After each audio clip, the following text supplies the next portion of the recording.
In the regional area, the Reagan approach to the Soviet Union took the form of something called the Reagan Doctrine.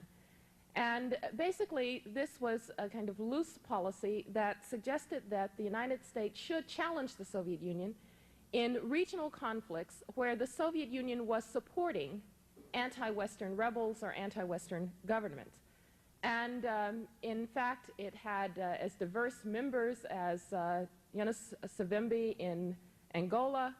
and the Contras in Nicaragua, and the Afghan rebels in Afghanistan. And while there was not a very perfect fit between those groups, the point was clear. The Soviet Union had gotten away, Reagan would have said, with murder in the Third World because the United States had not challenged Soviet power there, and now the United States would take it into itself to arm and equip rebels fighting Soviet domination, or at least the domination of Soviet clients in those regions.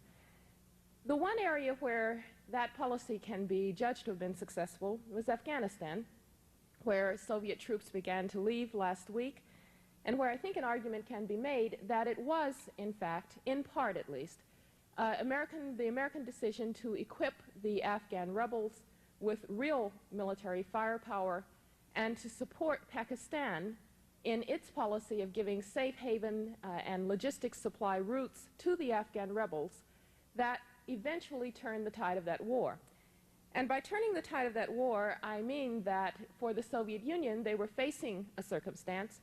in which they were in a quagmire. It was unlikely that they were going to win without the infusion of great deal more power, and it was even possible at some point that they were going to begin to lose, that they would begin to suffer greater reverses. So we can judge that in Afghanistan, the Reagan Doctrine, while it might have been a rather high-risk gamble, was probably a gamble that worked. But the Afghanistan situation points up the weakness of the Reagan Doctrine, which was that where Soviet troops were in fact the problem, and Soviet power the problem, that is in Afghanistan, the policy resonated and was able to bring results.